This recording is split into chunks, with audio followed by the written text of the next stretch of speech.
خدا باپ کے زندہ و جلال اکلام میں سے زندگی برا کلام دانیل کی کتاب اس کا 8 باب 15 سے 27 آیت مبارکہ تک۔ پھر یوں ہوا کہ جب میں دانیل نے یہ رویا دیکھی اور اس کی تعبیر کی فکر میں تھا تو کیا دیکھتا ہوں کہ میرے سامنے کوئی انسان صورت کھڑا ہے، اور میں نے الائی میں سے آدمی کی آواز سنی جس نے بلند آواز سے کہا کہ اے جبرائیل، اس شخص کو اس رویا کے معنی سمجھا دے۔ چنانچہ وہ جہاں میں کھڑا تھا نزدیک آیا، اور اس کے آنے سے میں ڈر گیا اور منہ کے بل گرا۔ پر اس نے مجھ سے کہا، اے آدم زاد، سمجھ لے کہ یہ رویا آخری زمانے کی بابت ہے۔ اور جب وہ مجھ سے باتیں کر رہا تھا میں گہری نیند میں منہ کے بل زمین پر پڑا تھا، لیکن اس نے مجھے پکڑ کر سیدھا کھڑا کیا اور کہا کہ دیکھ، میں تجھے سمجھاؤں گا کہ قہر کے آخر میں کیا ہوگا، کیونکہ یہ امر آخری مقررہ وقت کی بابت ہے۔ جو مینڈا تو نے دیکھا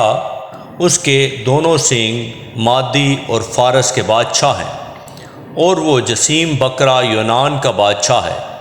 اور اس کی آنکھوں کے درمیان کا بڑا سینگ پہلا بادشاہ ہے، اور اس کے ٹوٹ جانے کے بعد اس کی جگہ جو 4 اور نکلے وہ 4 سلطنتیں ہیں جو اس کی قوم میں قائم ہوں گی، لیکن ان کا اقتدار اس کا سا نہ ہوگا۔ اور ان کی سلطنت کے آخری ایام میں جب خطا کار لوگ حد تک پہنچ جائیں گے تو ایک ترش رو اور رمز شناس بادشاہ برپا ہوگا۔ یہ بڑا زبردست ہوگا، لیکن اپنی قوت سے نہیں، اور عجیب طرح سے برباد کرے گا، اور برومند ہوگا اور کام کرے گا، اور زوراوروں اور مقدس لوگوں کو ہلاک کرے گا، اور اپنی چترائی سے ایسے کام کرے گا کہ اس کی فطرت کے منصوبے اس کے ہاتھ میں خوب انجام پائیں گے،